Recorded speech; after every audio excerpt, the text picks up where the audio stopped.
దేవుని సన్నిధికి చేరువచ్చిన పరిశుద్ధులు ప్రియులైన ప్రతి వారికి ప్రభువైన యేసుక్రీస్తు నామములో వందనాలు సమర్పిస్తున్నాను.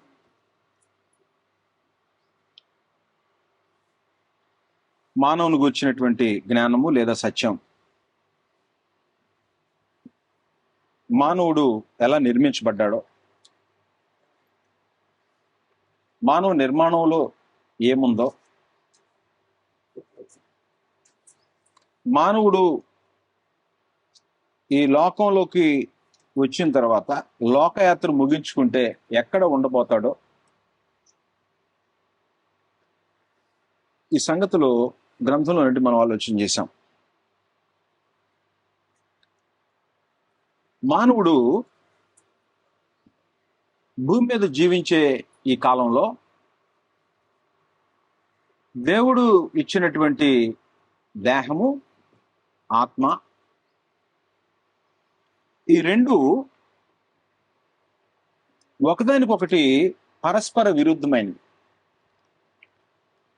ఈ విరుద్ధమైనటువంటి ఈ రెండు ప్రత్యేకంగా దేహము ఆత్మతో ఏకీభవించాలి. ఒకవేళ అలాగానే ఆత్మతో ఏకీభవించకపోతే మనిషి నరకపాత్రుడవుతాడు. మొదటి పేతురు పత్రిక 2వ అధ్యాయము 11వ వచనం చదువుకుంటాం. మొదటి పేతురు పత్రిక 2వ అధ్యాయము 11వ వచనం. ప్రియులారా, మీరు పరదేశులను యాత్రికులనై ఉన్నారు గనుక ఆత్మకు విరోధముగా పోరాడు శరీరాశలను. చాలు. భూమి మీదకి వచ్చినటువంటి వాళ్ళందరూ పరదేశులు. పాట పాడతారు కదా, పరదేశులమో ప్రియులారని. ఎప్పుడు పాడతారు అది? వెళ్ళిపోయినప్పుడు పాడకూడదు, బతుకున్నప్పుడు పాడాలా. బతుకున్నప్పుడు పాట పాడితే, మీరు పాడితే కదా వాళ్ళు పాడనివ్వటానికి. పాడే ధైర్యం మీకు లేదు కదా. చచ్చిపోయినప్పుడే సమాధుల దగ్గరికి తీసుకెళ్ళి ఎవరు చెప్పారు? అది మనుషులు కల్పించిన పద్ధతి అది. పరదేశులమో ప్రియులారా అని బ్రతుకున్నప్పుడు దేహానికి చెప్పాలి. చచ్చిపోయిన తీసుకెళ్తే అడిగేం తెలిసిద్ది? బ్రతుకున్నప్పుడు పరదేశంలోనైనా యాత్రకు వచ్చాం, దేవుడు భూమి మీదకు పంపించి సుఖంగా నియమం ప్రకారం, ఆత్మ నియమం ప్రకారం బ్రతికి చనిపోయి నా దగ్గరికి రమ్మన్నాడు. కాబట్టి పరదేశంలోనైనా ఈ లోకంలో ఉండే వస్తువులు పరలోకంలో చెల్లవు, మేడల్ మిజ్జులు పరలోకాన్ని తీసుకెళ్ళవయా అనే విషయాన్ని ఎప్పుడు చెప్పాలి ఆయనకి? చచ్చిపోయినాక చెబుతావా? చచ్చిపోయినాక ఆయనకి ఏం అర్థమైంది? బతుకున్నప్పుడు చెబితే ఓహో నేను వెళ్ళాల్సిన దేశం ఉంది కావాలనుకుంటాడు. అందుకని పరదేశులు ప్రసంగి గ్రంథంలో ప్రసంగి ఒక ప్రత్యేకమైన విషయాన్ని గురించి మాట్లాడాడు. ఊరికి పోవాల్సిన వాళ్ళట ఏ ఊరు పోవాలో తెలియకపోతే, ఏ ఊరు వెళ్ళాలో తెలియకుండా బయలుదేరాడు అనుకోండి, ఎక్కడికి వెళ్తాడు? ఏ ఊరు వెళ్ళాలో తెలియనోడు ఎటు పడితే వెళ్తుంటాడు. ఏ ఊరో తెలిస్తే బస్సు ఎక్కాడు అనుకోండి, కండక్టర్ బస్సు ఎక్కగానే ఏమడుగుతాడు? ఏ ఊరయ్యా అని అడుగుతాడు. ఎవరికైనా కనపడ్డాం అనుకో, ఏ ఊరయ్యా అని అడుగుతాడు. అడుగుతారు కదా. ఏం చెప్తారు మీరు? మాది రేపల్లి అండి, బాపట్ల అండి అని చెప్తారు. వాస్తవంగా మన ఊరు ఏమండి, మన ఊరు అండి అంటారు కొంచెం లౌక్యంగా ఉండేవాళ్ళు. మన ఊరు అమ్మాయిని అడిగితే మన బాపట్ల అంటాం. మేమిద్దరం బాపట్ల నుంచి వచ్చాం కాబట్టి మన బాపట్ల అంటాం. మనందరి దేవురు అది సంగతి. ఆయా ఊర్ల నుంచి, భౌతిక సంబంధమైన ఊర్ల నుంచి వచ్చిన వాళ్ళది సొంత ఊరేది పరలోకం. అది ఏ ఊరు నుండి వచ్చావు? భూమి మీదకి పరలోకం నుండి వచ్చావు. ఎక్కడికి వెళ్ళాలి? పరలోకానికి వెళ్ళాలి. ఈ జ్ఞానం ఈ మంటి దేహంలో ఉన్నప్పుడు కలిగి ఉండాలి మనుషులు. ఈ మట్టిలో నుంచి ప్రాణం పోయిన తర్వాత ఎరిగి ప్రయోజనం ఏమి ఉండదు, ఎరగటానికి ఛాన్సే లేదు ఇక. ప్రసంగి గ్రంథం 10వ అధ్యాయం 14వ వచనం 15వ వచనం చదువుతాం. ఊరికి త్రోవ ఎరుగని వారై బుద్ధిహీనులు తమ ప్రయాస చేత ఆయాసపడుదురు. అది అంటే ఎట్లా ఈ స్టేట్మెంట్ ని జస్టిఫై చేసేది ఎట్లా? ఊరికి త్రోవ ఎరగని వారే బుద్ధిహీనులు తమ ప్రయాసం చేత ఆయాసపడుదురు అంటే ఎవరిని గురించి? ఊరికి పోయే త్రోవ తెలియని వాళ్ళు ఎవరు అంటే, ఆదివారం వదిలిపెట్టి, దేవుని సన్నిధి వదిలిపెట్టి, దేవుని గురించి పట్టించుకోకుండా ఈ భూమి మీద ధనము, జ్ఞానము, రకరకాల వాటి కోసం తిరుగుతుంటాడే, వాడు ఏ ఊరు వెళ్ళాలో తెలియక జీవితకాలం అంతా ప్రయాసతోనే బతుకుతున్నాడు. చస్తే ఎక్కడ పోతాడు వాడికి అర్థం కావట్లా. కాబట్టి ఏ ఊరు ప్రయాణం అయ్యావో ఊరు గుర్తుపెట్టుకున్నావు అనుకో, ఆ ఊరు వెళ్ళటానికి అవకాశం ఉంటది. హెబ్రీ గ్రంథకర్త చెప్పాడు.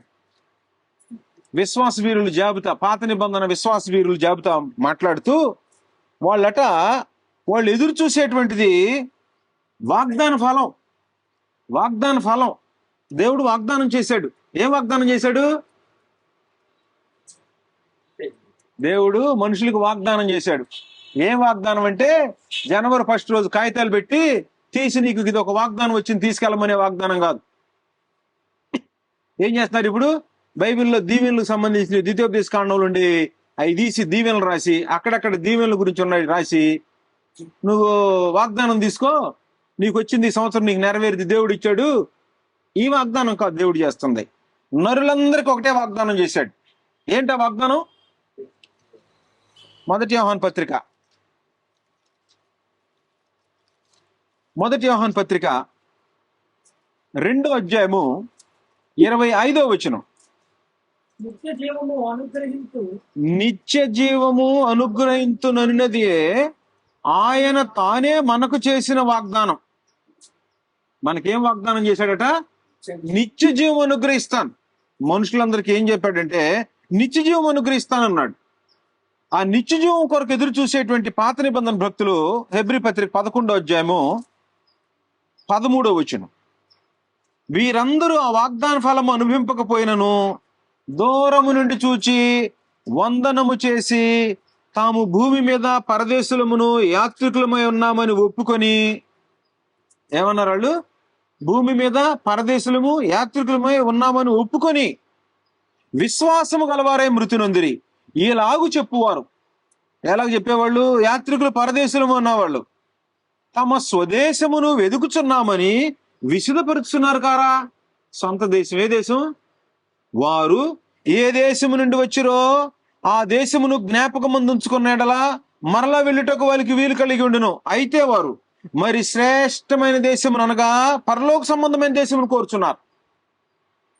నిత్య జీవం ఎక్కడుంటది? పరలోకం. మరి శ్రేష్టమైన దేశం పరలోకంలో ప్రవేశించారనుకో, యుగయుగాలు జీవించుతాడు. ఎలా జీవిస్తాడు యుగయుగాలు? భూమి మీద మానవులకు ఉండే ఒకే ఒక కోరిక, దుఃఖం ఉండకూడదు, బాధ ఉండకూడదు, సుఖమే అనుభవించాలా. భూమి మీద అది అసాధ్యం. భూమి మీద అది అసాధ్యం. ఎప్పుడు సాధ్యం అంటే ఈ జీవముతో కూడిన నిరీక్షణ కొనసాగించేవాళ్ళు. నిరీక్షణ అంటే ఎదురు చూస్తాం. బైబిల్ తీసుకొని బైబిల్ దగ్గరికి వచ్చేది ఎందుకు ఎదురు చూసేది? ఇప్పుడు ఆయన వచ్చాడు, పాపం కుక్కరిసిందంట, ప్రార్థన చేస్తే తగ్గుద్దని వచ్చాడు. ప్రార్థన చేస్తే తగ్గిద్దా? ప్రార్థన చేస్తే తగ్గేటప్పుడు డాక్టర్లు ఎందుకు? మరి ఎప్పుడో కుక్క కరిసింది, చాలా మంది ప్రార్థన చేసి ఉంటారు, తగ్గలేదే. విశ్వాసం ఉన్నా కుక్క గరిసిన మనిషికి రోగం తగ్గిద్దంటే విశ్వాసం ఉండదు. కుంటివాడికి విశ్వాసం ఉండదు. కళ్ళు వస్తాయంటే అయ్యయ్య బాగు చేయండి అండో, గుడ్డోడు కనడు. హాస్పిటల్స్ అవసరం ఉండదు. అంటే దేవుని యందు విశ్వాసం ఉంచుకొని ప్రార్థన చేయించుకొని టాబ్లెట్స్ వేసుకుంటే దేవుడు వాటిని పనిచేసేటట్టు చేస్తాడు. అది సంగతి జరిగేది. లేకపోతే ఇన్ని హాస్పిటల్స్ ఎందుకు? ఇప్పుడు పెద్ద పెద్ద స్వస్థత ఉద్యోగ సభలను పెడుతున్నారు కదా, మరి అక్కడికి వీళ్ళందరూ వెళ్ళి కూర్చుంటే అయిపోలా? ప్రభు అయిన యేసు దగ్గరికి ఎంతమంది వస్తే అంతమంది బాగుపడ్డారు. ఇప్పుడు అవి జరగవు, అది వేరే సబ్జెక్టు, ఛానల్లో ఉంది చూడండి. అయితే కుక్క గరిసింది తగ్గింది, మరణకరమైన రోగం వచ్చింది తగ్గింది, నిత్య జీవానికి పోతాడా? పాడు పాడు పాడు. కుక్క కరవలా చచ్చిపోయాడు, నిత్య జీవానికి పోతాడా? కుక్క కరిసినా మరణకరమైన రోగమైనా ఏ పరిస్థితుల్లో ఉన్నా మనిషి నిత్య జీవాన్ని స్వతంత్రించుకోవాలంటే ఏ ఊరు నుంచి వచ్చాడు ఆ ఊరు గుర్తుండాలి, ఆ ఊరు ఎలా వెళ్లాలో తెలియాలి. ఎలా వెళ్లాలో తెలిస్తే అక్కడికి వెళ్ళటానికి వీలు ఉంటుంది. వారు ఏ దేశం నుండి వచ్చారో ఆ దేశమును జ్ఞాపకం ముందు ఉంచుకునే మరల వెళ్ళటకు వీలు కలిగి ఉండును. అయితే వారు మరి శ్రేష్టమైన దేశమును అనగా పరలోక సంబంధమైన దేశమును కోరుచున్నారు. అందుచేత తాను వారి దేవుడునని అనిపించుకున్నట్టుకు దేవుడు వారిని గురించి సిగ్గుపడడం. ఈరోజు బైబిల్ చేతబట్టుకొని ఉన్నటువంటి వాళ్ళని చూసి భక్తిగా బ్రతికే వాళ్ళే సిగ్గుపడుతున్నారు. దేవుడు ఇంకెంత సిగ్గుపడతాడు? ఈ కార్యక్రమాలు, దుర్మార్గపు కార్యక్రమాలు చేస్తూ బైబిల్ని పట్టుకునేటువంటి వాళ్ళు ఉంటే దేవుడు అంట వాళ్ళ గురించి అబ్రహాము, ఇస్సాకు, యాకోబులు భూమి మీద పరదేశుల యాత్రికులను ఒప్పుకొని ముత్తి పొందిన వాళ్ళ గురించి నేను వారిని గురించి సిగ్గుపడట. ఎందుకంటేను వాళ్ళ కోసం ఒక పట్టణం సిద్ధపరిచి ఉన్నాడు. కాబట్టి భూమి మీద యాత్ర ముగించుకున్న తర్వాత వెళ్ళి క్షేమకరంగా ఉండటానికి ఒక పట్టణాన్ని సిద్ధపరిచాడు. ఏ దేశం నుండి వచ్చారో, అమెరికా నుంచి వచ్చారనుకోండి, అమెరికా దేశానికి వచ్చినటువంటి వాళ్ళు మీకు ఏమైనా ఇస్తారు, వీసాను పాస్పోర్ట్ మాత్రం ఎవరో. వాళ్ళు బాత్రూంలోకి వెళ్ళినా తీసుకెళ్తారు. స్నానం చేసే రూమ్లో ఇక నమ్మకుండా తాళం వేసుకుంటే తప్ప ఎక్కడికి వెళ్ళినా కూడా చెక్ చేసుకుంటారు రోజు. Passport, visa. పాస్పోర్ట్ అంటే ఆ దేశ పౌరత్వం, వీసా అంటే ఇండియా నుంచి వచ్చి ఇండియా ఎన్ని రోజులు ఉండాలో అక్కడ నుంచి తిరిగి వెళ్ళడానికి వచ్చేటువంటిది. ఈ రెండూ లేవనుకో ఆ మనిషి ఇక్కడ ఇండియా వాళ్ళు పట్టుకొని జైల్లో పెట్టేస్తారు. ఆ దేశం వెళ్ళటానికి అవకాశం ఉండదు. ఇప్పుడు నీకు ఆత్మకి జీవం లేదనుకో, నీకు ఆత్మని ఇచ్చాడు దేవుడు, జీవాన్ని పోగొట్టుకున్నావు అనుకో పరలోకం వెళ్ళటానికి వీలు ఉండదు. ఇక వీసా పోతే, పాస్పోర్ట్ పోతే పరిస్థితి ఎలాంటిదో, జీవం పోయిందనుకో ఆత్మకి, నువ్వు పరలోకంలో ప్రవేశించే ఛాన్స్ లేదు. ఇక ఎక్కడ తిరగాల్సిందే. ఎక్కడ తిరగటం అంటే అపవాదికి వాని దూతలకు సిద్ధపరిచిందంటూ ఉండటమేక. ఎంతకాలం అంటే చెప్పడానికి వీలు కాదు, చెప్పేది కాదు అది. అందువల్ల ఏం జరుగుతుందంటే దేహము ఆత్మకు విరోధంగా పోరాడుతుంటది. మొదటి పేతురు పత్రికలో చదువుకుంటున్నాం కదా ఇప్పుడు. మొదటి పేతురు పత్రిక, దేహమట ఆత్మకి విరోధంగా పోరాటం చేస్తుంటదట. 2:11. ప్రియులారా, మీరు పరదేశులను యాత్రికులై ఉన్నారు గనుక ఆత్మకు విరోధముగా పోరాడు శరీరాశులను విసర్జించాల. శరీరాశులు ఏమేమి ఉంటాయి? గలతీ పత్రికలో లిస్ట్ ఇచ్చాడు. వీటిలో ఉన్నావనుకో నువ్వు, నీ పాస్పోర్ట్ క్యాన్సిల్, నీ జీవం కట్ అయిపోయింది, అంతే సంగతి. ఈ లిస్టులో ఉన్నావో లేదో చెక్ చేసుకోవాలి. ఈ లిస్టులో ఉంటే నీకు లోపలికి ఎంట్రీ లేదు. 5వ అధ్యాయము 19వ వచనం చదవక ముందు 16వ వచనం చదువుతాం. నేను చెప్పున్నదేమనగా ఆత్మానుసారముగా నడుచుకొనుడే, అప్పుడు మీరు శరీరేచ్ఛను నెరవేర్చరు. శరీరము ఆత్మకును ఆత్మ శరీరమునకును విరోధముగా అపేక్షించును. ఇవి ఒకదానినొకటి వ్యతిరేకముగా ఉన్నవి గనుక మీరు ఏవి చేయ నిశ్చయింతురో వాటిని చేయకుందురు. ఏం చేయాలనుకుంటున్నావు అది చేయకపోవడానికి కారణం ఏంటి? కారణం ఏంటంటేను శరీరేచ్ఛలో ఆత్మకి విరోధంగా శరీరం పోరాడుతుంటది. అప్పుడు ఏం చేయాలంటేను ఆత్మ చేత శరీర క్రియల్ని చంపేయాలట. ఆత్మ చేత ఏం చేయాలి? ఆత్మ డామినేట్ చేయాలి. ఆత్మ ఏం చేయాలంటే శరీర క్రియల్ని చంపేటట్టుగా చేయి. 18వ వచనం, మీరు ఆత్మ చేత నడిపింపబడిన ఎడల ధర్మశాస్త్రములో నేను వారు కారు, శరీర కార్యములు స్పష్టమైనవే. శరీరం ఏం చేసిందో చెప్తున్నాడు. అవేమనగా జారత్వము. ముసలోళ్ళు కుర్రోళ్ళని జడగొడుతుంటారు. ఏరా వయసులో ఉన్న కుర్రోడు తిరగకూడదంటారా? ముసలోడు ఏమైనా తిరుగుతామని జడగొడు. తర్వాత ప్రార్థనకి వెళ్ళేది చెడగొట్టే. వీడు చెడిపోయాడేటు చెడగొడుతుంటాడు.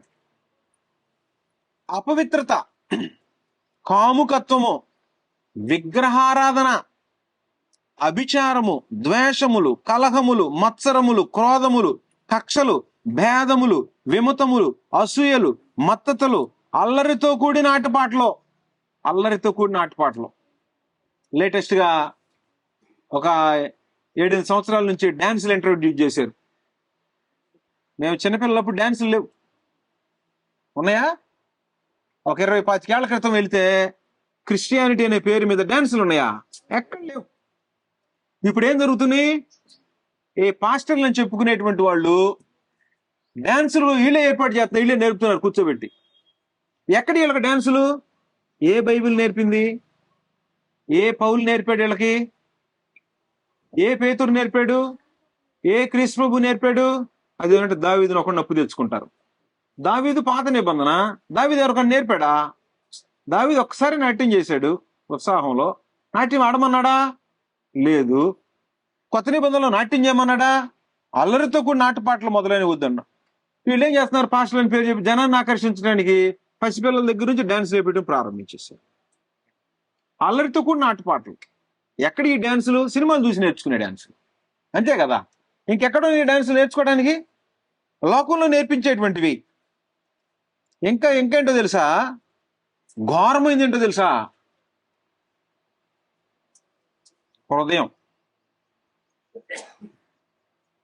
హృదయం ఉందే శరీరంలో అన్నిటికంటే ఘోరమైన వ్యాధి కలిగి.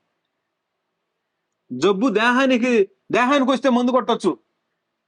హృదయానికి వస్తే హృదయంలో నిర్ణయించుకొని కూర్చున్నాడు అనుకో, జబ్బు వచ్చేసేసినట్టే వాడికి. రాగం తగాదు పెట్టుకుందామని కూర్చుంది భార్య. ఏం చేస్తాడు ఈయన? లోపల నిర్ణయించుకుంది, రాని సంగతి తేలుద్దామని ఆలోచన పెట్టుకుంది అనుకో, హృదయం లోపల సెట్ అయిపోయింది. రాగానే ఏం చేసింది? చెంబో గ్లాసు ఇసిరేసేసింది ఒకటి. అర్థమైపోయింది పరిస్థితి. ఓహో ఏదో తేడాగా ఉందేనని. ఏం మాట్లాడినా తేడా కదా. ఎక్కడ డిసైడ్ అయిపోయింది? అది లోపల సెట్ అయిపోయింది. అదే ఆత్మ నాకు ఎందుకులేమ్మా, నీ భర్తే కదా, ప్రశాంతంగా అడుగు అని చెప్పింది అనుకో, చెప్తా ఉంటది. ఆత్మ చెప్తా ఉంటది. ఆత్మ చెప్తా ఉంటే ఆత్మ మాటేనో, మనం ఎవరి మాట అంటాం? శరీరం యొక్క మనసు హృదయంలో అనుకో తేల్చుకునేదాకా నిద్రపోయే ప్రసక్తే లేదు. అఘోరమైన వ్యాధి హృదయం లోపల ఉంటది. ఆ హృదయం లోపల ఉండే ఘోరమైన వాటిని గ్రహించేవాడు దేవుని జ్ఞానం కలిగిన వాడు, తను ఎరిగేవాడు. మార్క్స్ వార్తలో ఒక లిస్ట్ ఇచ్చాడు మళ్ళీ. ఇవి మనిషిని అపవిత్రం చేసేవి, మనిషిని అపవిత్రం చేసేటువంటివి. మార్క్స్ వార్త 7వ అధ్యాయం 20వ వచనం.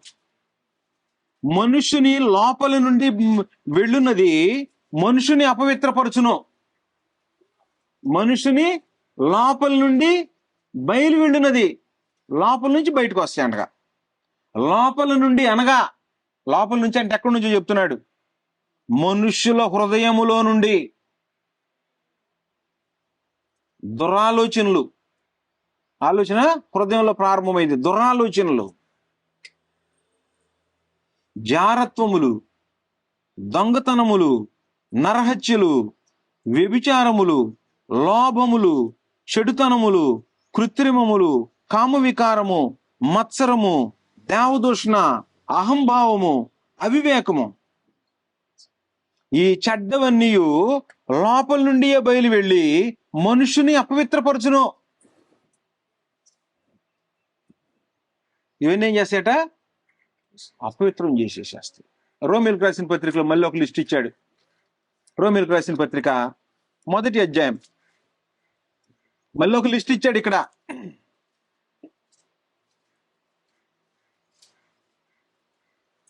28వ వచనం. వారు తమ మనస్సులో దేవునికి చోటీ నొల్లకపోయారు గనుక. మనసులో దేవుడు లేడు, పెదాల మీద ఉంటాడు కొంతమందికి. మనసులో ఉన్నాడు ఎక్కడ ఉంటాడు? ప్రభు ప్రభు కనపడంగానే ప్రభు అంటుంటారు. ఏదైనా గుడి కనపడంగానే ప్రభు అంటుంటాడు. ఏదైనా జరగగానే ప్రభు అంటుంటాడు. మనసుల నుంచి వచ్చేది కాదు, పెదాల మీద నుంచి వచ్చేది. వారు తమ మనస్సులో దేవునికి చోటి నొల్లకపోయారు గనుక చేయరాని కార్యములు చేయుటకు దేవుడు భ్రష్ట మనసుకు వారిని అప్పగించాను. దేవునికి మనసు ఇవ్వకపోతే ఆయన ఇంకో దానికి అప్పగిస్తాడు. అట్టి వారు సమస్తమైన దుర్నీతి చేతను, దుష్టత్వము చేతను, లోభము చేతను, ఈర్ష్య చేతను, ఈర్ష్యున్నా కూడా నిండుకొని మత్సరము, నరహత్య, కలహము, తగాదు పెట్టుకోవాలని కూర్చుంటే ఏం చేస్తాం మనం? తగాదు పెట్టుకోవాలని ఎదురు చూసేవాడికి మనం అనేది ఏమైనా చేయగలమా? వాడికే నాశనం అది.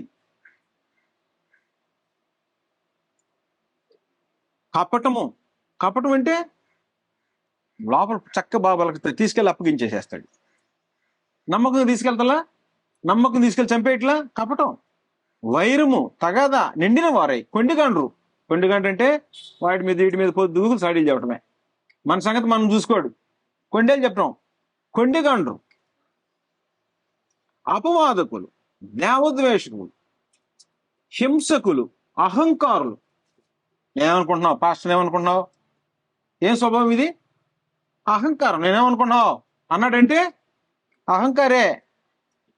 అహంకారులు, బింకములాడువారు, చెడ్డవాటిని కల్పించువారు, తల్లిదండ్రులకు అవిధేయులు, అవివేకులు, మాట తప్పువారు, అనురాగరహితులు, నిర్దయులు. వీటిలో ఏ లిస్టులో ఉన్నావనుకో జీవం ఎత్తివేయబడిద్ది. ఈ లిస్టులో తగిలిందనుకో జీవాన్ని కత్తిరించేస్తాయి. ఇవి లోపల ఉన్నాయి అనుకో ఏం చేస్తాయి? జీవాన్ని కత్తిరించేస్తాయి.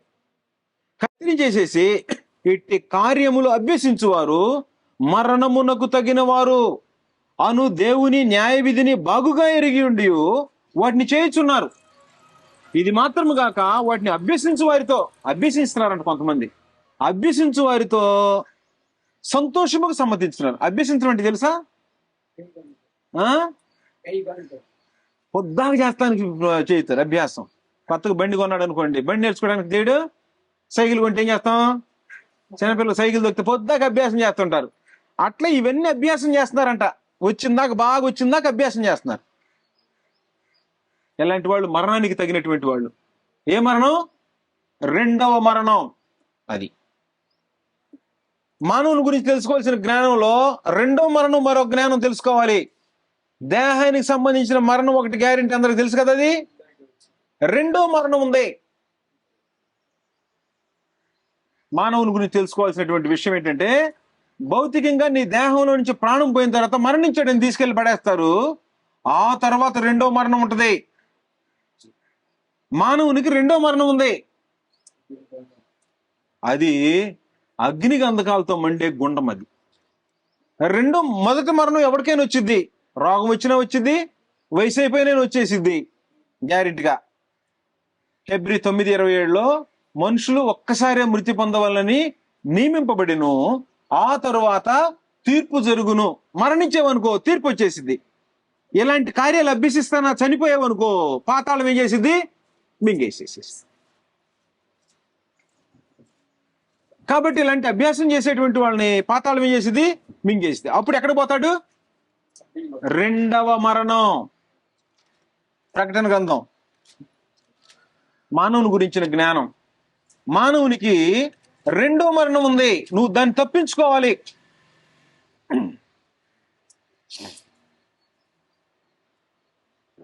6వ వచనం, మరి ఆయన నాతో ఇట్లా నేను 21 ప్రకటన గ్రంథం 21:6 సమాప్తమైనవి నేనే ఆల్ఫాయు ఒమేగాయు, అనగా ఆదిని అంతమునై ఉన్నవాడను.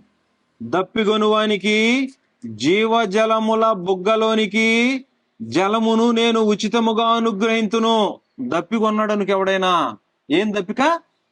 జీవజలం కావాలనైనా, నాకు జీవం లేదు, జీవం లేక అల్లాడిపోతున్నా, ధనం ఉంది, బంధువులు ఉన్నాయి, అన్ని ఉన్నాయి, జీవం లేదనే దప్పికలో ఉంటాడే. ఆ జీవజలముల బుగ్గలోనికి జలమును నేను ఉచితముగా అనుగ్రహింతును. దప్పికొనేవాడికి జీవజలముల బుగ్గలో. సమరయ స్త్రీ అడిగింది కదా, అయ్యా ఏమ్మా ఈ నీళ్లు ఈ బావిలో నీళ్లు తాగేవాడు దప్పికొంటాడు. నేనిచ్చే నీళ్లు తాగేవనుకో ఎప్పుడు దప్పి కదంటే, అయ్యా నాకు ఇయ్యా అంది. అలా ఇచ్చే కదమ్మా, ఎలా అంటే అలా ఇచ్చేది కాదు అని అన్నాడు. 4వ అధ్యాయం యోహాను సువార్త 13వ వచనం.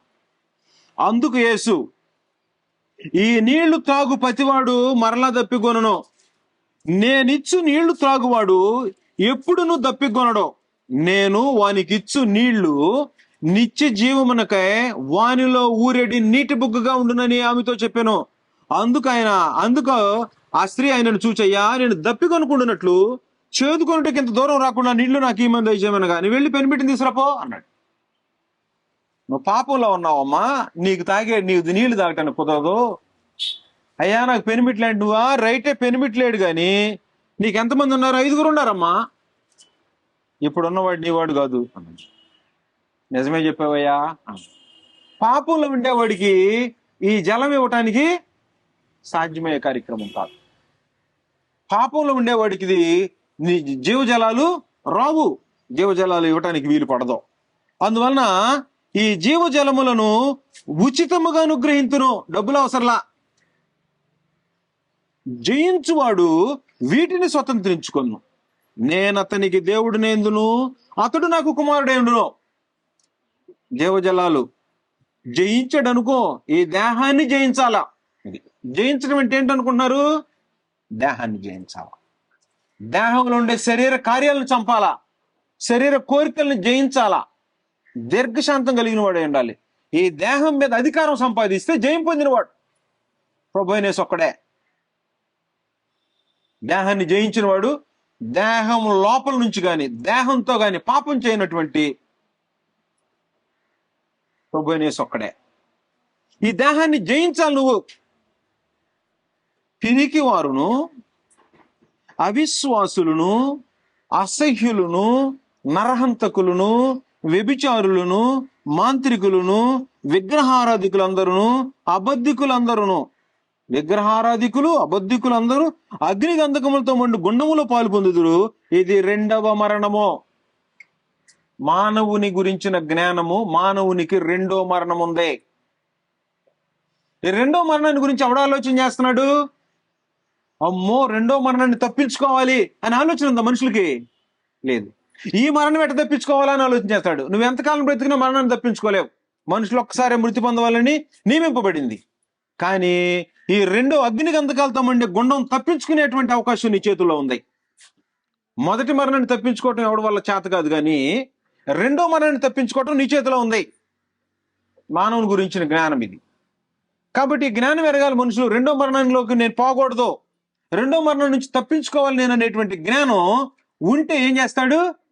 శరీరము ఆత్మకు విరోధంగా పోరాడుతుంటే ఆత్మ చేత శరీర క్రియల్ని చంపేస్తాడు. ఆత్మ చేత ఏం చేస్తాడు?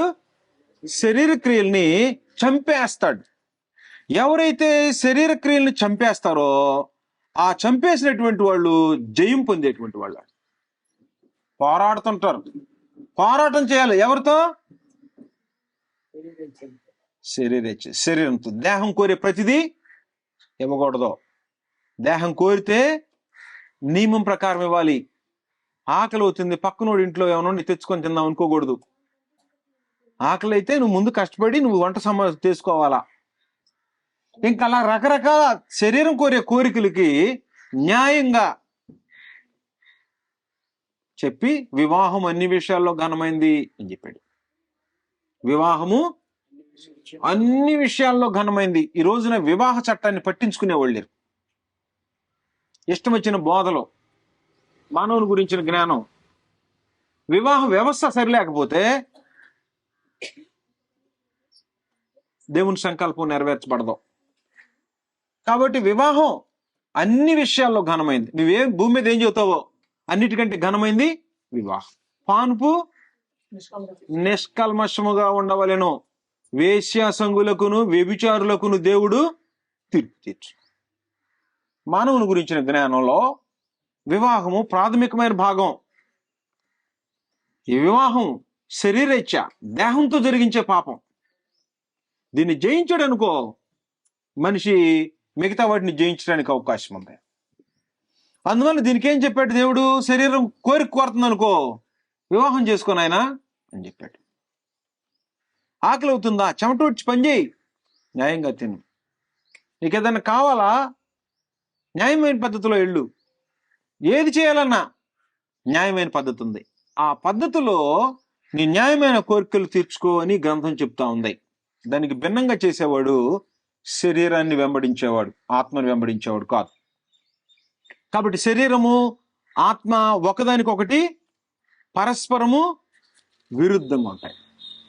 శరీర క్రియల్ని ఆత్మ చేత, ఆత్మ నియమం చేత, అంటే కొత్త నిబంధనలో ఒక కర్ర, అపోస్తుల బోధ, అది తీసుకో, ఇది తీసుకొని కొడతా ఉండు.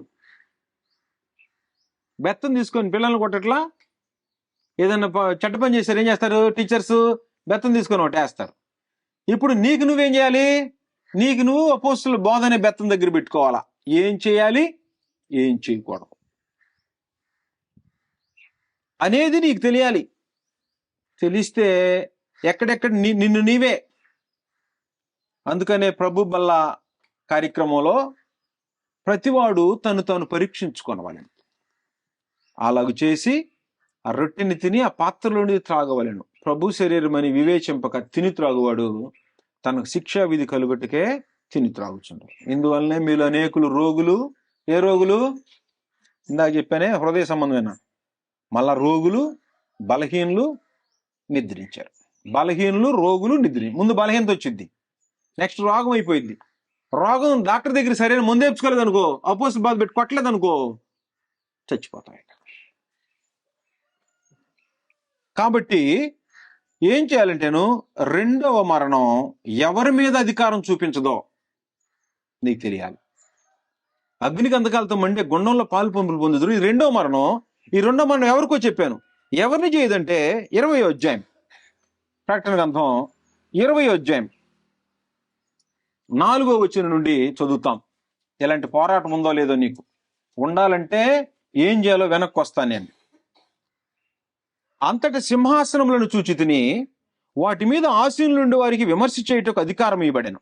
మరియు క్రూర మృగమునకైనను దాని ప్రతిమకైనను నమస్కారము చేయక, క్రూర మృగమునకైనను దాని ప్రతిమకైనను నమస్కారం చేయక, తమ నసళ్ళ యందు గాని చేతుల యందు గాని దాని ముద్ర వేయించుకొనని వారిని, అంటే భౌతిక సంబంధమైన చేతులు కాదు, భౌతిక సంబంధమైన నొసట కాదు, భౌతిక సంబంధమైన ముద్ర కాదు, భౌతిక సంబంధమైన ఒక క్రూర మృగం కాదు, భౌతిక సంబంధమైన ప్రతిమ కాదు, ఆత్మ సంబంధమైన అర్థాలు ఉన్నాయి.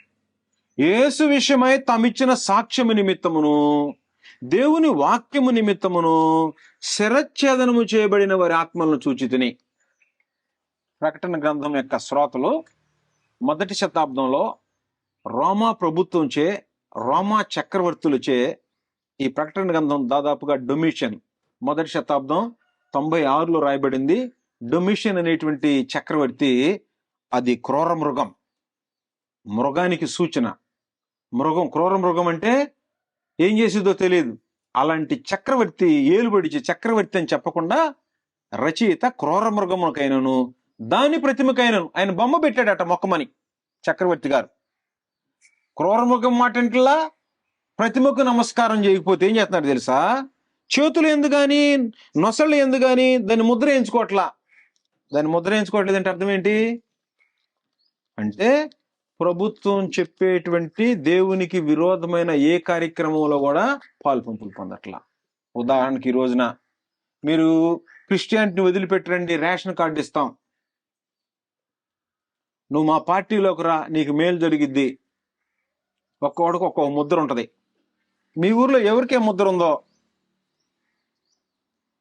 ఒక్కొక్కడు వెళ్తుంటే తాగుపోతాడు రా, ముద్రాడిది, ఆయన చూడగానే ఏమంటారు? సాగుబోతు. ఈడ కొట్లాటికి వెళ్ళేవాడు రా, వీడ అబద్ధికుడురా, వీడు పిసనారోడ్రా, వీడు పలానోడ్రా, వీడికి బైబిల్ చెప్తే ఇంకోటి పట్టదురా, ముద్ర. పౌలుకి ఒక ముద్ర వేసేసారట, ముద్ర ఉందంట. పౌలు ముద్రలో మనకు కూడా పడాలా. వెళ్తుంటే వీడు బైబిల్ తీసుకెళ్తుంటాడు కానీ రాజకీయ నాయకులు ఎమ్మడి తిరుగుతాడు రా, ముద్ర ఆడికి. కాసేపు ఏడుంటాడు, కాసేపు ఆడుంటాడు రా, ముద్ర. అటు లేడు, ఇటు లేడు, ముద్రలు ఉంటాయి. నీకేం ముద్ర ఉందో? దళిత పత్రిక మానవుని గురించిన జ్ఞానం. నీకేం ముద్ర ఉందో?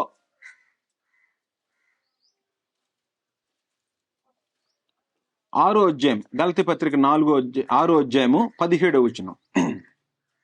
నేను యేసు యొక్క ముద్రలో నా శరీరం ముందు ధరించి ఉన్నాను. ఏ ముద్రలట?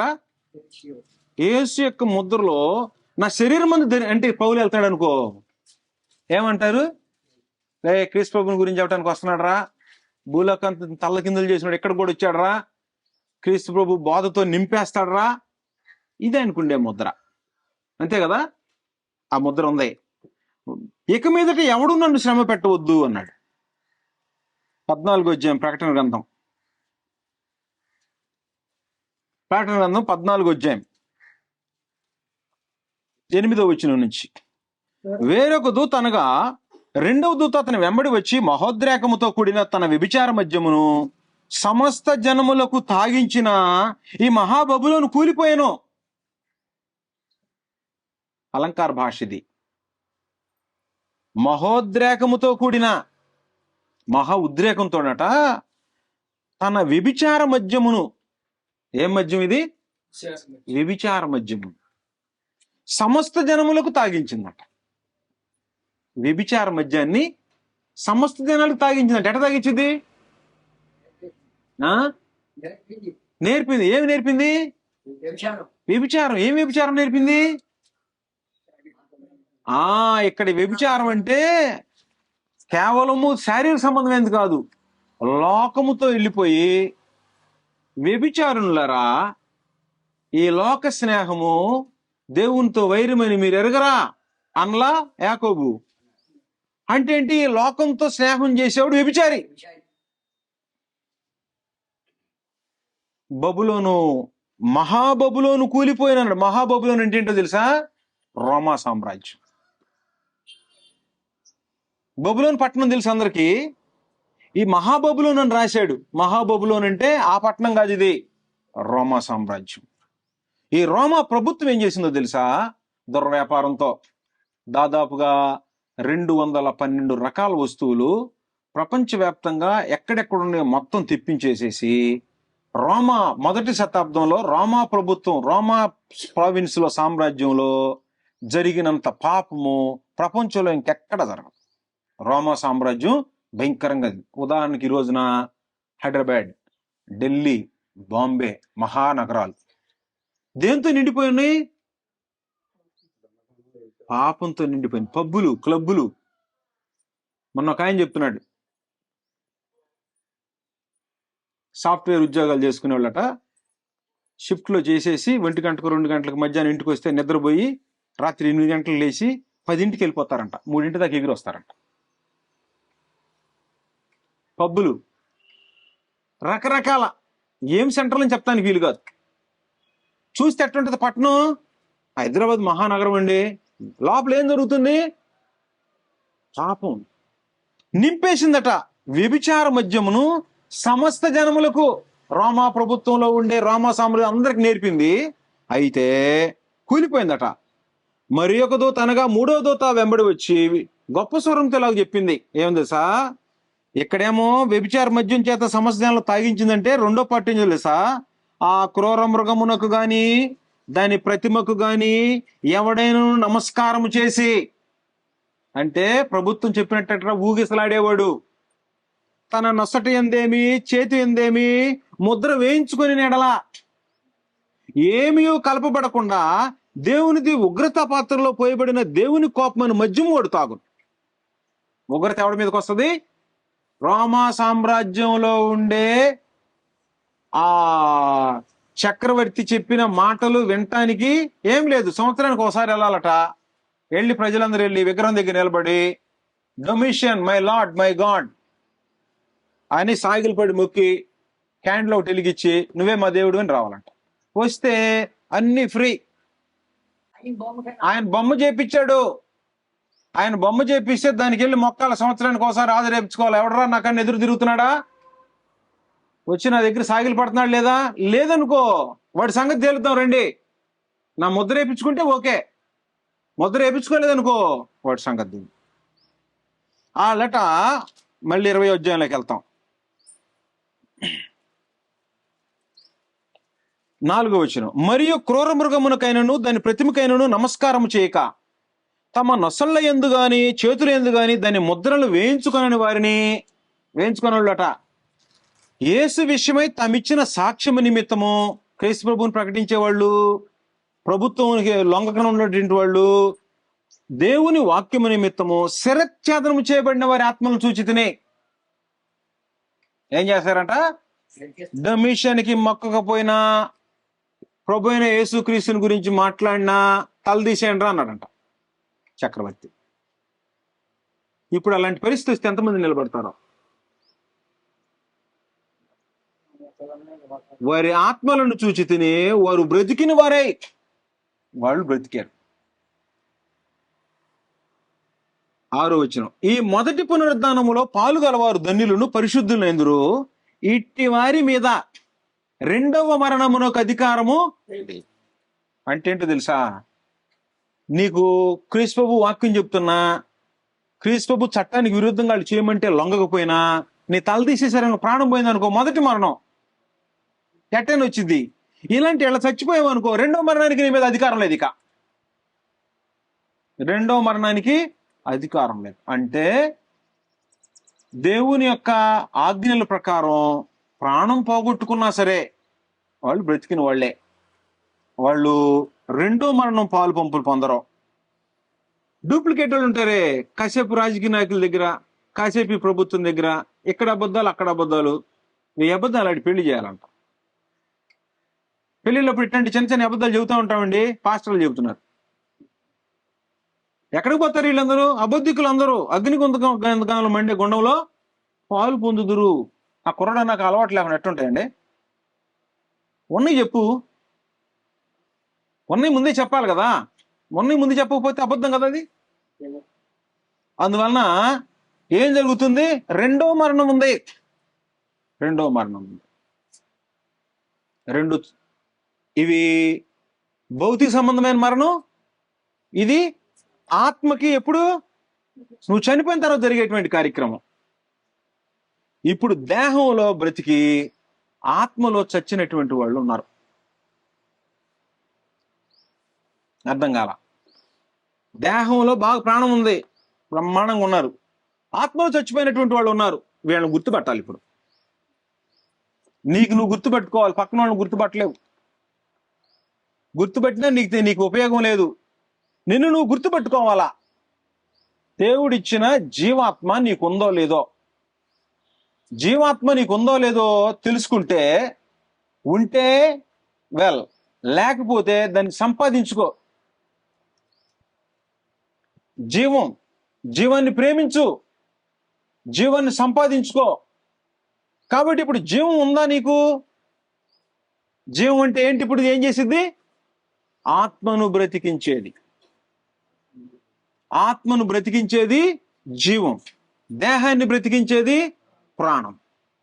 ఇప్పుడు నువ్వు ప్రాణంలో బ్రతికున్నావు, ఆత్మ బ్రతికుందో లేదో, జీవం ఉందో లేదో చెక్ చేసుకోవచ్చు.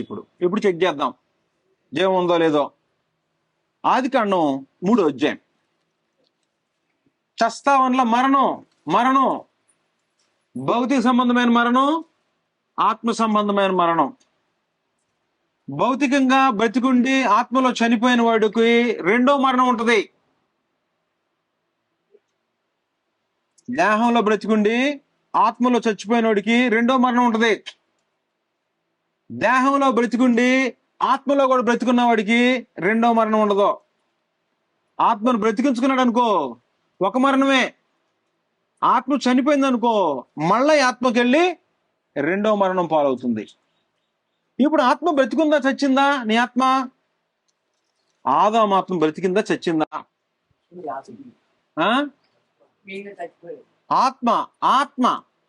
ఆత్మకి జీవం ఏమైపోయింది? దేవుడు ఏం చేశాడు తెలుసా?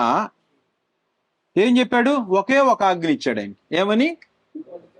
నీవు అయితే మంచి చెడ్డల తెలివినిచ్చు వృక్ష ఫలములు తినకూడదు, నీవు వాటిని తిని దినమున నిశ్చయముగా చచ్చెదవు. ఇక్కడ ఆగుతాం కొంచెం. చచ్చెదవు.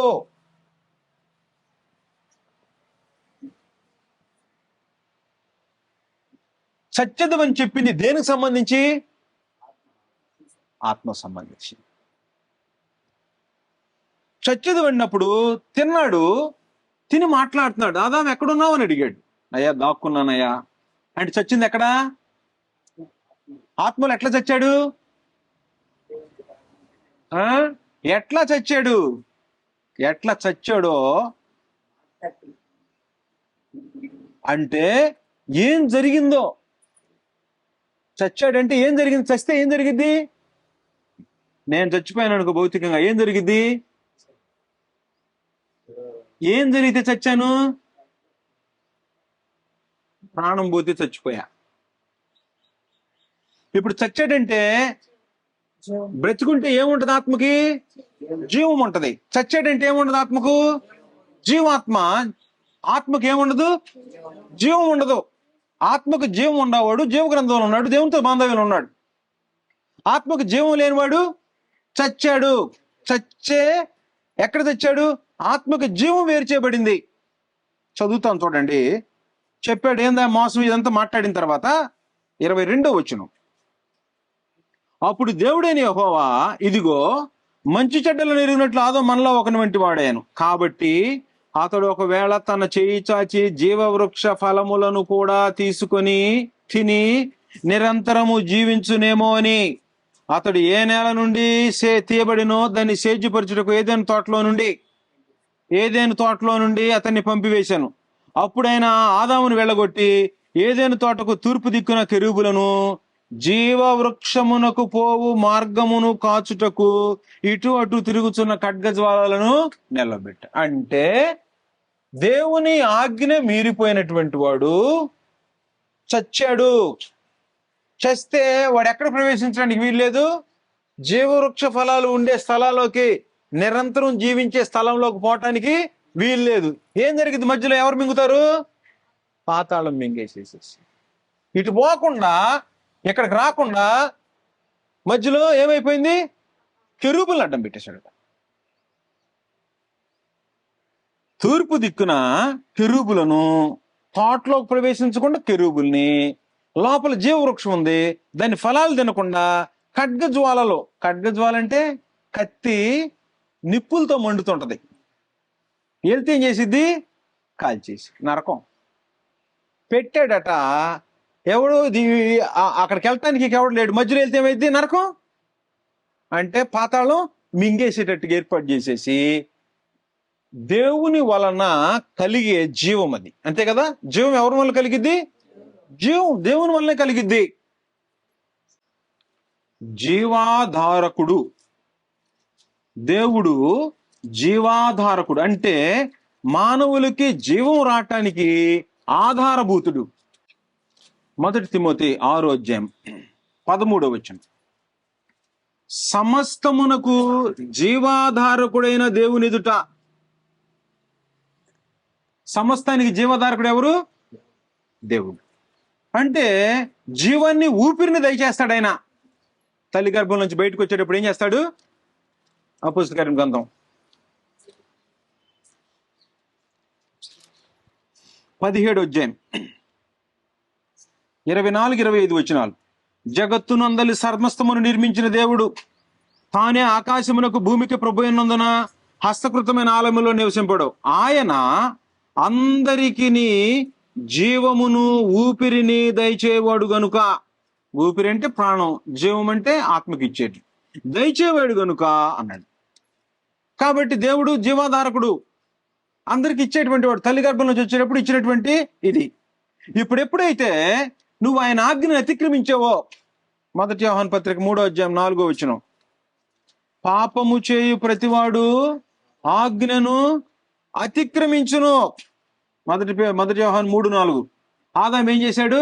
ఆజ్ఞను అతిక్రమించాడు. పాపము చేయు ప్రతివాడు ఆజ్ఞను అతిక్రమించును. ఆజ్ఞ అతిక్రమమే పాపము. పాపం వలన వచ్చు జీతము. రోమిలకు రాసిన పత్రిక 6:23 వచనం. ఏలయనగా పాపం వలన వచ్చు జీతము మరణము. ఏ మరణం? ఆత్మ సంబంధించిన జీవం వేరు చేయబడేటువంటి మరణం. రెండో మరణం కాదు అది. దేహంలో బ్రతుకున్నప్పుడు ఆత్మను చంపేసేది. అంటే ఆత్మకు జీవాన్ని వేరు చేసేదేంటి? పాపం. పాపం ఎప్పుడైతే చేసావో, అగ్నిని అతిక్రమించావో, పాపం వచ్చింది. పాపం వల్ల ఏమొచ్చింది? జీతం మరణం. ఆదాముకు మరణం వచ్చింది. మరణం వస్తే ఏం జరిగింది స్థితి? దేవుని దగ్గర నుంచి వెళ్ళగొట్టబడ్డాడు. దేవునికి ఆయనకి సంబంధ బాంధవ్యాలు లేవు. జీవవృక్ష ఫలాలు తినకుండా నెట్టివేయబడ్డాడు. ఈ స్థితిని ఏమన్నాడంటే చచ్చిన స్థితి. దేహంలో ప్రాణం ఉండి ఆత్మ జీవం లేకుండా ఉంటే చచ్చిన స్థితి. ఈ చచ్చిన వాళ్ళు రెండో మరణం పాలవుతారు. చచ్చిన వాళ్ళు ఏమవుతారు? అగ్ని గంధకాలతో మండే మరణం. అది వాళ్ళకి ఛాన్స్ ఉంది భూమి మీద.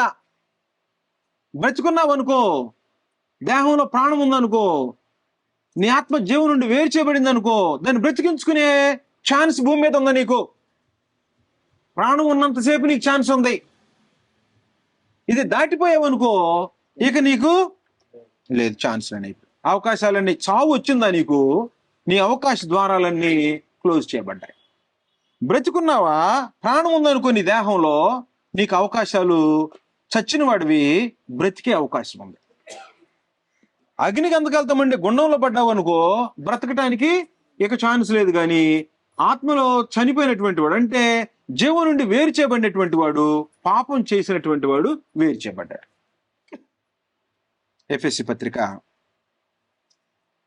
4వ అధ్యాయం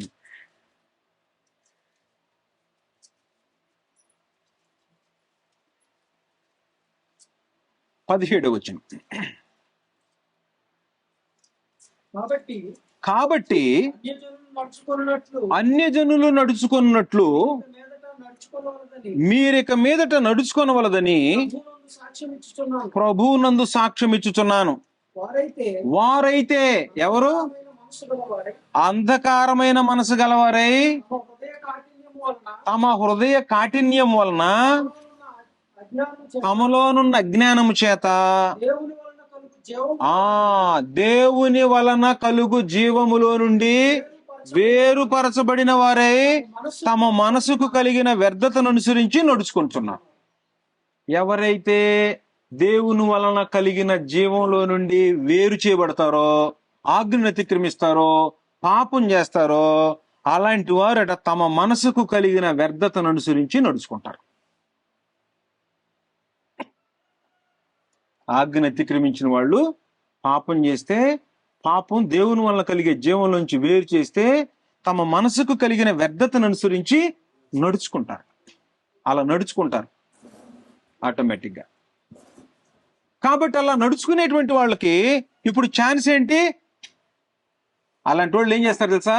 సిగ్గులేని వారేయండి, నానా విధమైన అపవిత్రతను అత్యాశతో జరిగించుటకు తమను తామే కాముకత్వమునకు అప్పగించుకొనిరై. అయితే మీరు, అంటే రక్షణ పొందినటువంటి వాళ్ళు, యేసుని గురించి విని ఆయన యందు సత్యం ఉన్నదన్నట్టుగానే ఆయన యందు మీరు ఉపదేశింపబడినలా మీరు ఆ నేర్చుకున్న వారు కారు. కావున మునుపటి ప్రవర్తన విషయంలో అయితే మోసకరమైన దురాశల వలన చెడిపోవు మీ ప్రాచీన స్వభావము, చెడిపోయిన స్వభావం అది.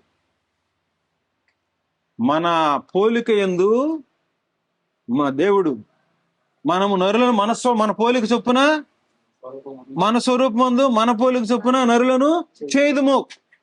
కాబట్టి ఇప్పుడు ప్రాచీన స్వభావం అంటే అపవాది స్వభావం వచ్చేసేసింది. అది పోయింది ఎప్పుడైతే పాపం చేసినటువంటి వాడికి. ప్రాచీన స్వభావం వదులుకొని మీ చిత్తవృత్తి యందు నూతన పరచబడిన వారై, చిత్తవృత్తి యందు నూతన పరచబడిన వారై, నీతియు యథార్థమైన భక్తి గలవారే, దేవుని పోలికగా సృజింపబడిన, దేవుని పోలిక ఏం స్వభావం అంటే పాపం లేని స్వభావం, నవీన స్వభావమును ధరించుకో. అంటే శరీరేచ్ఛలతో కూడిన స్వభావం కాదు. దేవుని స్వభావము, దేవుని పోలిక శరీరేచ్ఛలతో సంబంధించింది కాదు. నవీన స్వభావమును, దేవుని పోలికగా సృష్టింపబడిన నవీన స్వభావమును ధరించుకోవాలని. నవీన స్వభావాన్ని ధరించుకోవాలి ఇప్పుడైనా. అంటే ఏం చేయాలి? అప్పుడు ఏం చేయాలో సిస్టమ్ ఉంది. ఎఫెసీ పత్రిక 2వ అధ్యాయము మొదటి 2 వచనాలు. మీ అపరాధముల చేతను పాపముల చేతను మీరు చచ్చిన వారై ఉండగా ఆయన మిమ్మును క్రీస్తుతో కూడా బ్రతికించెను. ఇప్పుడు ఏం చేశాడో తెలుసా?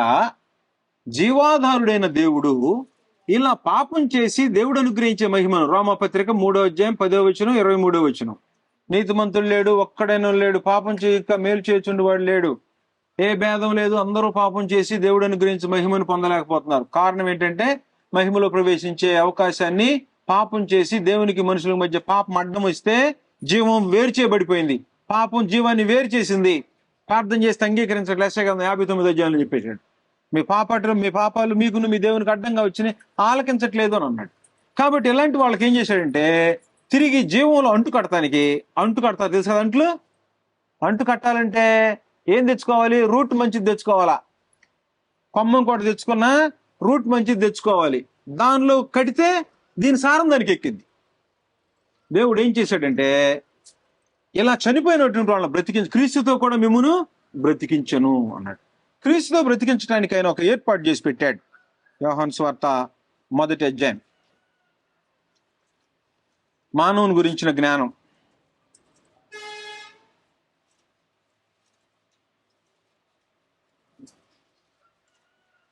మొదటి అధ్యాయం 1వ వచనం. ఆది యందు వాక్యం ఉండెను, వాక్యము దేవుని యొద్దుండెను, వాక్యము దేవుడే ఉండెను. ఆయన ఆది యందు దేవుని యొద్దుండెను, సమస్తం ఆయన మూలముగా కలిగెను, కలిగి ఉన్నది ఏది ఆయన లేకుండా కలుగలేదు.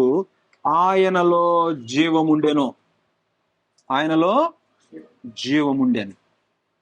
నేను జీవజలాలు మీకు ఇస్తానని చెప్పాడు కదా. దేవుడు ఏం చేశాడంటే జీవాన్ని ఆయన చేతిలో పెట్టి జీవానికి అధిపతిగా పంపించాడు. జీవాధారకుడైన తండ్రి అయిన దేవుడు ప్రభు అయిన యేసుని ఏం చేశాడంటే జీవాధిపతిగా నియమించి పంపించాడట. దేనిగా?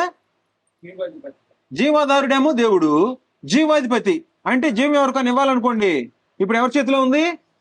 యేసు ప్రభు చేతిలో ఉంది. అపోస్తలుల గ్రంథం 3వ అధ్యాయం 15వ వచనం. మీరు జీవాధిపతిని చంపితిరి గాని దేవుడు ఆయనను మృతుల్లో నుంచి లేపెను. దేవుడు ఎవరు? జీవాధారుడు. క్రీస్తు ఎవరు?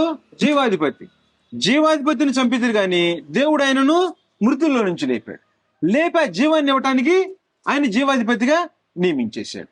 కాబట్టి ఆయనలో జీవం ఉండెను, ఆ జీవము మనుషులకు వెలుగై ఉండెను. ఆరిపోయిన దీపాన్ని ఆత్మ అంటే జీవంలోంచి వేరు చేయబడింది, తిరిగి దాన్ని అంటు కట్టడానికి ప్రభు అయిన యేసు వచ్చాడు. ఇప్పుడు నీకు జీవం కావాలంటే మధ్యలో ఎవరు ఉండాలి? క్రీస్తు ప్రభు ఉండాలా, ఆయన రక్తం ఉండాలా. క్రీస్తు ప్రభు రక్తం ఏం చేసిందో తెలుసా? ఏ మనసు అయితే కల్మషం అయిపోయిందో, ఏ మనస్సాక్షి అయితే కలుషితం అయిపోయిందో, ఆ మనస్సాక్షిని కడిగివేయాలంటే మనస్సాక్షి మీద పట్టినటువంటి బూజంతా దులిపేస్తే మళ్ళీ అటాచ్మెంట్ కుదిరింది. దాన్ని దులపాలంటే ఎవరు కావాలి? క్రీస్తు ప్రభు యొక్క రక్తం కావాలి. రస్ట్ పట్టింది అనుకో, వాన్ వచ్చి ఎలక్ట్రికల్ పోల్ మీద, కరెంట్ రాదు ఇంట్లోకి.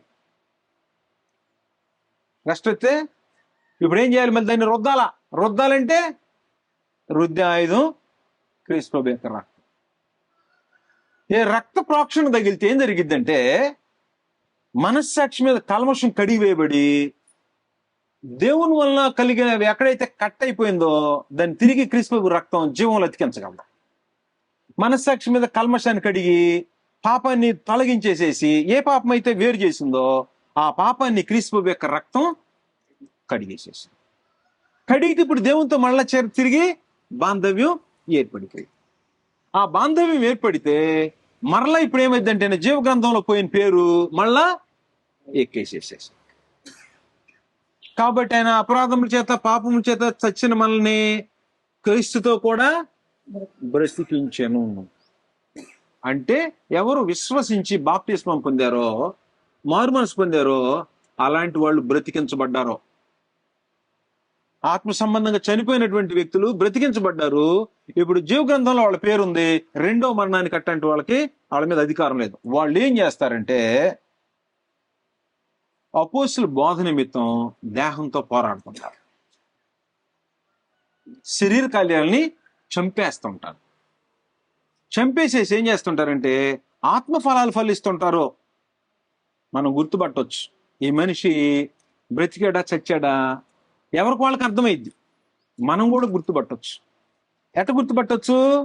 చెట్టు కాయలు ఉందనుకో, మంచి చెట్టు అంటుంటాం. రోజు 10 సంవత్సరాల నుంచి చూస్తానే ఉంటాం మామిడి చెట్టు, ఎప్పుడు కాయలు కాయట్లా. ఏమనుకుంటాం? ఏం చెట్టు ఈ చెట్టు అనుకోవట్లా. 50 సంవత్సరాలు ప్రార్థనకి వెళ్ళినా ఒక్క కాయ కూడా ఉందో లేదో చెక్ చేసుకోవాల్సిన అవసరం ఉంది. గలతీ పత్రిక 5వ అధ్యాయం 22వ వచనం. ఒకవేళ నీ ఆత్మ కానీ బ్రతికించబడింది అనుకో, జీవంలో ఉందనుకో, నువ్వు ఈ రూపంలో ఉంటావు. లేకపోతే ఎలాగుంటావు చెప్పాను కదా. ఉంటే అటాచ్మెంట్ లో ఉంటే ఆత్మఫలమే మనకు 22. ఆత్మఫలమేమనగా ప్రేమ, సంతోషము, సమాధానము. సమాధానం అంటే గొడవలకి వెళ్ళడం. గొడవలు పడేవాడు ఇప్పుడేమంటాడు? ఎందుకు లేరా మనం గొడవ, సమాధానం పడదాం లేరా, ఎందుకు మనకు వచ్చిన గొడవ, ఎందుకు వద్దునైనా నేను గొడవలకు వచ్చేవాడు కాదు అంటుంటాడు. దీర్ఘశాంతము, దయాళుత్వము, మంచితనము, విశ్వాసము, సాత్వికము, ఆశా నిగ్రహం. దేవుడు ఏం చూస్తుంటాడు తెలుసా? చెట్టు నాటిన వెంటనే జీవంలో అంటు కట్టబడ్డావు అనుకో, ఏమన్నా ఒక ఫలం వచ్చిద్దామో అని చెట్టు వేసుకునే ఎదురు చోట్ల నీ వలన మంచితనం ఏమైనా కనబడిద్దామో, సత్క్రియలందు ఆసక్తి గల ప్రజలను తన కోసం పవిత్రపరచుకొని చేతి పత్రికలో చెప్పాడు. ప్రభు అయిన యేసు ఎలాంటి వాళ్ళని పవిత్రపడతాడు తెలుసా? వాళ్ళు చేసిన పాపం విషయమై పశ్చాత్తాపడి, పాపంలోకి అన్నట్టు జీవించను నేను, రెండో మరణం పాలుగా నేను, దేవుడు తన కుమారుని నా కొరకు పంపించి నా ప్లేస్ లో క్రీస్తు ప్రభువుని వధించాడు, ఆయన మరణం వల్ల దేవునితో నాకు సమాధానం ఉంటది, దేవునికి విరోధం అయిపోయా, నా పాపం పోవాలంటే క్రీస్తు ప్రభు యొక్క మరణాన్ని నేను ఆశ్రయించాలి, నా స్థానంలో క్రీస్తు ప్రభు వచ్చాడు కాబట్టి ఆయన నేను ఆశ్రయిస్తా, ఆయన రక్తం వల్ల నాకు విమోచన కలిగిద్ది. సంధి చేస్తాడు రక్తంతో. రక్తంతో ఏం చేస్తాడు? సంధి. సంధి అంటే ఎక్కడైతే తెగిపోయిందో దాన్ని తిరిగి కలుపుతాడు. కొలస్సీ పత్రిక 1వ అధ్యాయం 19వ వచనం. ఆయన యందు సర్వసంపూర్ణత నివసింపవలెననియు ఆయన సిలువ రక్తం చేత సంధి చేసి, సిలువ రక్తంతో ఏం చేశాడు? సంధి చేసి, ఆయన ద్వారా సమస్తమును, అవి భూలోకమందునవైనవి పరలోకమందునవైనవి, వాటన్నిటిని ఆయన ద్వారా తనతో సమాధానపరుచుకుని వల్లని తండ్రి అభిష్టమాయను. అంటే దేవునికి విరోధులైనటువంటి వాళ్ళు, పాపం చేసిన వాళ్ళు క్రీస్తు ప్రభు యొక్క రక్తంతో సంధి చేసుకొని వాళ్ళతో సమాధాన పడాలని, అంటే తిరిగి జీవాన్ని ఇవ్వాలని కోరాడు. అందుకని యోహాను సువార్త 15వ అధ్యాయం ఏం చెప్పాడు? నేను నిజమైన ద్రాక్షవల్లిని, నా తండ్రి వ్యవసాయకుడు, నాలో ఫలింపని ప్రతి తీగను తీసిపారు. కాబట్టి ఇప్పుడు మనం ఎక్కడ అంటు కట్టబడాలి? క్రీస్తు ప్రభు రక్తంతో, దేవునితో అంటు కట్టబడాలి. క్రీస్తు ప్రభు రక్తం లేదనుకో అంటు కట్టబడే పరిస్థితి లేదు. కాబట్టి అపరాధం చేత ఇప్పుడు నీ ఆత్మ చనిపోయిందా, బ్రతికుందా, అది నీకు తెలుసు.